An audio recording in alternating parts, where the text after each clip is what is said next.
Class 10th की science की NCERT की बुक है। पेज नंबर जो है यहाँ पर दिया हुआ 217 और ये चैप्टर इलेक्ट्रिसिटी है। और एग्जाम्पल जो है मैं इसमें आपको 12.10 जो है ये एक्सप्लेन करके बताऊंगी। देखिए क्या कह रहा है 12.10। An electric iron consumes energy at a rate of 840 watt when heating is at maximum rate and 360 watt when the heating is at minimum rate. The voltage is 220 volt. What are the current and resistance in each case? देखिए इसमें क्या हो रहा है, electric iron है जिसमें ये कह रहा है कि जब मैक्सिमम रेट पर हीटिंग रहता है, मतलब हीट जब बहुत ज्यादा आपका इलेक्ट्रिक आयरन गर्म रहता है, उस केस में जो पावर रहती है वो रहता है 840 वाट, ठीक है। और जब हीटिंग जो रहता है मिनिमम पे रहता है तब उस केस में 360 वाट रहता है, ठीक है। और सप्लाई क्या है 220 वोल्ट दी हुई है। तो हमको जब मैक्सिमम रेट रहता है उस केस में हमें करंट और रेजिस्टेंस निकालना है, और जब मिनिमम में रहता है तो उस केस में क्या करंट और क्या रेजिस्टेंस होता है हमें ये निकालना। तो सबसे पहले मैं आपको ये बता दूं कि हम लोग इलेक्ट्रिक आयरन हमेशा यूज करते हैं, तो आप हम सभी जानते हैं इलेक्ट्रिक आयरन में आप देखते होंगे एक नॉब होता होगा जिसमें लिखा रहता होगा लो, मीडियम और हाई। जब आप नॉब को लो पे करते हैं तो आपका इलेक्ट्रिक आयरन कम गर्म होता है, और जब आप हाई पे करते हैं तो बहुत ज्यादा गर्म होता है। तो जब देखिए यहाँ पर ये जो मिनिमम रेट जो बोल रहा है ना, इसका मतलब ये है कि आपने इलेक्ट्रिक आयरन में जो नॉब है उसको आपने लो पे किया हुआ है। तो उस केस में जो पावर है ना वो 360 वाट है, ठीक है। तो जब आप लो पे करेंगे तो आपका इलेक्ट्रिक आयरन कम गर्म होगा, तो उसमें करंट में कुछ फर्क होगा, उसका कुछ अपना रेजिस्टेंस होगा, ठीक है ना। उसमें सेट किया रहता है ना इलेक्ट्रिक आयरन के अंदर रेजिस्टेंस कि इतने रेजिस्टेंस पर इतना हीट होगा, ठीक है ना। इसमें कई रेजिस्टेंस अंदर इलेक्ट्रिक आयरन में लगे रहते हैं, ठीक है, वेरिएबल रेजिस्टेंस। अब यहाँ पर मैक्सिमम में जब आप नॉब को हाई पे करते हैं उस केस में जो बता रहा है वो 840 वाट बता रहा है। अब पावर होता क्या है, पावर होता है work done per unit time, यानी कि जूल पर सेकेंड। एक सेकेंड में कितना वर्क हो रहा है ये पावर बताता है, ठीक है।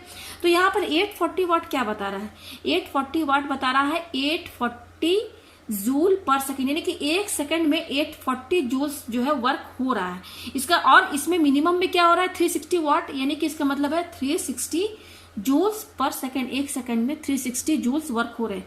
तो एक सेकेंड में 840 जूल्स वर्क हो रहा है और इसमें एक सेकेंड में 360 जूल वर्क हो रहा है। तो सबसे ज्यादा वर्क किसमें हो रहा है, इसमें ही तो हो रहा है। तो एक सेकेंड में 840 जूल्स वर्क डन हो रहा है, इसका कहने का मतलब है कि सबसे ज्यादा फ्लो ऑफ चार्जेस हो रहे हैं। फ्लो ऑफ चार्जेस यानी कि ज्यादा करंट फ्लो हो रही है, ज्यादा वर्क हो रहा है। तो इसका मतलब कि इस केस में जो करंट होगी ज्यादा होगी और इस केस में जो करंट की वैल्यू होगी कम होगी, ठीक है। तो जब करंट ज्यादा और कम होगी तो उस केस में रेजिस्टेंस भी तो चेंज होगा, ठीक है। और सप्लाई वही दी वो ये 220 वोल्ट, ठीक है। तो अब देखिए यहाँ पर हमको दोनों केसेस में अब क्या निकालना है, करंट और रेजिस्टेंस की वैल्यू निकालनी। तो पहला केस फर्स्ट हम लेते हैं, case first when heating is at maximum rate, ठीक है। जब मैक्सिमम रेट पर रहता है उस केस में पावर कितना बता रहा है ये 840 वाट, ठीक है, ये है। अच्छा सप्लाई कितनी है, सप्लाई दोनों में तो वही है। आप इलेक्ट्रिक आयरन का केबल लगाते हैं, आपने उसमें सॉकेट में लगाते हैं, तो आप सॉकेट में तो आपका लगा रहता है, आप तो नॉब से कम और तेज करते हैं ना, तो सप्लाई तो 220 वोल्ट दोनों में ही वही रहेगी। तो सप्लाई इतनी दी हुई है, ठीक है। अब हमें क्या निकालना है इस पहले केस में, क्योंकि इसमें कह रहा है कि हर केस में हमें करंट और रेजिस्टेंस की वैल्यू निकाली। तो पहला केस मैं ले रही हूँ जब मैक्सिमम रेट पे है तो पावर इतना, वोल्टेज तो यही रहेगा। तो देखिए फॉर्मूला क्या रहता है इसमें, P इक्वल टू क्या होता है VI, ये एक फॉर्मूला है P इक्वल टू VI। तो देखिए P दिया हुआ है, V दिया हुआ है, I निकाल लेंगे हम यहाँ से। तो देखिए P कितना दिया हुआ है 840 इक्वल टू V कितना दिया हुआ 220 और इंटू I। तो यहाँ से I की वैल्यू हम निकाल लेते हैं 840 अपॉन ये 220 इधर आ जाएगा तो क्या हो जाएगा डिवाइड में हो जाएगा, ये हो गया। तो यहाँ से देखिए हम निकाल लेते हैं 2 1 जा 2, 2 1 जा 2 और ये 2 4 जा 8, ठीक है। और ये हो जाएगा 2 2 जा 4, ये आ गया हमारे पास। तो 42 अपॉन 11 आ रहा है, तो हम क्या करते हैं यहाँ पर डिवाइड करके देख लेते हैं। तो 11 3 जा 33, ठीक है। तो 12 में से 3 यहाँ से कैरी लेंगे तो 9 आया, फिर पॉइंट लगा के 0 लगा देंगे तो 11 8 जा 88, ये आया। 10 में से 8 गया 2, फिर अगेन एक 0 लगा देते हैं तो 11 1 जा 11। तो देखिए 3.81 बस मैं यहीं तक लूंगी। तो आई की वैल्यू यहाँ पे जो आ रही है वो आ रही है 3.81 एम्पियर। देखिए यूनिट क्या रहती है, एम्पियर रहती। तो ये करंट की वैल्यू आ गई किस केस में, जब मैक्सिमम रेट पर है। तो मैक्सिमम पे आई इतना। अब हमें रेजिस्टेंस निकालना है। तो according to Ohm's law according to Ohm's law we क्या होता है, आई आर के बराबर होता है, ये तो हम सभी जानते हैं। हाँ, तो वी कितना दिया, सप्लाई तो 220 ही रहेगी, 220 इक्वल टू करंट हमने यहाँ पे निकाल दिया है 3.81 इंटू और रजिस्टेंस यहाँ से हम निकाल लेंगे, तो आर की वैल्यू कितनी होगी 220 अपॉन ये टर्म यहाँ क्या हो जाएगी, नीचे आ जाएगी, ये आ गया यहाँ पर, ये आई की वैल्यू जो है ये इंटू में है तो इधर आएगा तो डिवाइड में हो जाएगा। अब इसको कैसे सॉल्व करेंगे, देखिए 220 अपॉन ये पॉइंट इसका हटाएंगे तो क्या आ जाएगा 381 अपॉन 100 हो जाएगा। देखिए पॉइंट के बाद 2 0 तो 100 लगा दीजिए यहाँ पर, ये हो गया। अब देखिए आगे क्या करेंगे 220, अभी डिवाइड में इसको इंटू में करेंगे तो ये टर्म क्या हो जाएगी, ऊपर नीचे हो जाएगा, ठीक है, ये आ गया हमारे पास, इतना आ गया। अब हम इसको क्या लेते हैं 220, ये दोनों को इंटू कर देते हैं तो ये 3 0 है तो यहाँ लगा दीजिए 3 0, ये हो गया अपॉन 381, यह आया हमारे पास।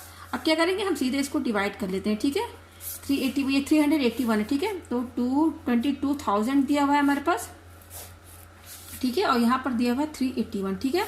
तो देखिए ये जो है यहाँ पे 4 हम लेके चलेंगे, ठीक है, तो 8 3 24 7 टाइम्स बनी जाएगा, ये 6 टाइम्स जाएगा, ठीक है, 6 1 6 6 8 48 और 6 18 और 4 इस 6 से भी शायद ज्यादा हो जाए, देख लेते हैं, 6 1 6 6 8 48 का 8 6 3 18 और 4 22, ये जाएगा हमारे शायद 5 टाइम्स जाएगा, 5 टाइम्स लेके जाएंगे तो 5 1 5 5 8 40 का 0 5 3 15 15 और 4 19, ये हो गया।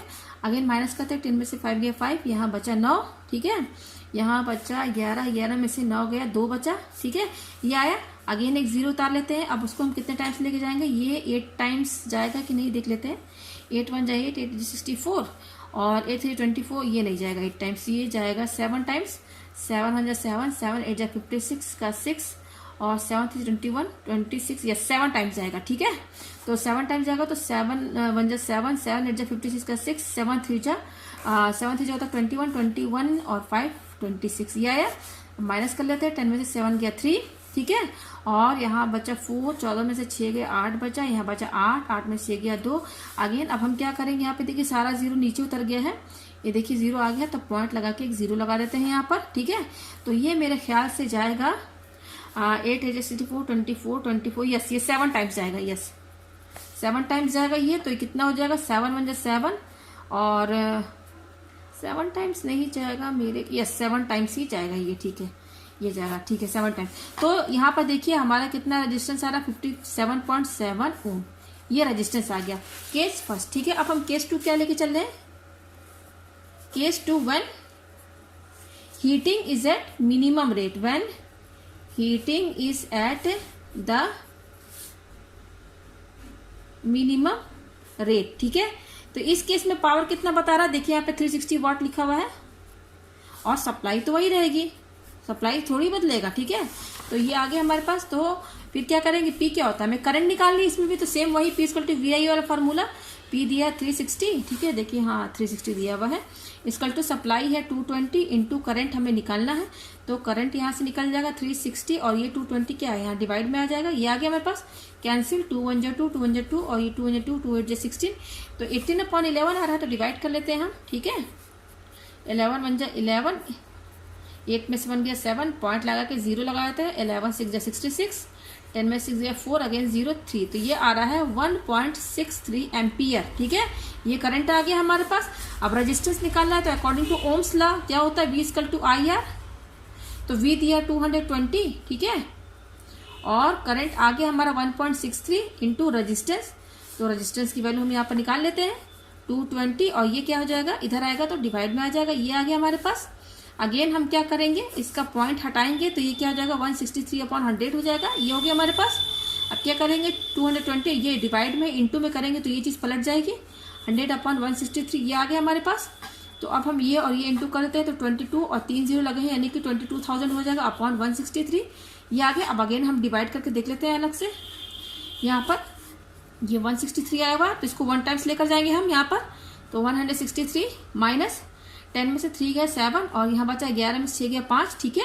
अब ये एक 0 उतार लेते हैं, अब ये जाएगा 3 3 9 3 6 18 और 4 और 4 6 20, हाँ ये 3 टाइम्स जाएगा, ठीक है, तो 3 टाइम्स लेकर जाएंगे, 3 3 9 3 6 18 और 3 1 3 4, ठीक है, ये आ गया हमारे पास। माइनस कर लेते हैं, 10 में से 9 गया 1, ठीक है, यहाँ बचा 16 में से 8 गया 4, ठीक है, ये आ गया हमारे पास। तो ये देखिए आपका, हाँ ये और ये एक और जीरो बचा, यहाँ पर उतार लेते हैं हम। अब इसको कितने टाइम्स लेके जाएंगे, ये 3 टाइम्स नहीं जाएगा, ये जाएगा हमारा 2 टाइम्स। ठीक है, तो 2 टाइम्स लेकर जाते हैं। तो 2 3 6, 2 6 12, ठीक है, 2 2 और 3 आए, तो 10 में 6 गया, 4 बचा। और यहाँ बचा कितना हमारा, 10 बचा, 10 में से 2 गया, 8 बचा। ठीक है, अब कोई जीरो नहीं है तो पॉइंट लगा के एक जीरो लगा देते हैं हम यहाँ पर। ठीक है, अब ये कितने टाइम्स जाएगा, ये हमारा जाएगा 6 टाइम्स जाएगा। ठीक है, नहीं 6 टाइम्स नहीं जाएगा, ये 5 ही टाइम्स जाएगा। यस, तो 5 3 15 आप कर लीजिएगा। यहाँ पर देखिए इसको डिवाइड करने पर जो आ रहा है हमारा, वो आ रहा है यहाँ पर 132.5 ओम। ठीक है, तो ये रेजिस्टेंस की वैल्यू आ गई है। ये देखिए रेजिस्टेंस की वैल्यू ये आई है। ये हम आर निकाल लेते ना, ये देखिए ये आ रहा है, ये आर आया और करंट ये आया है।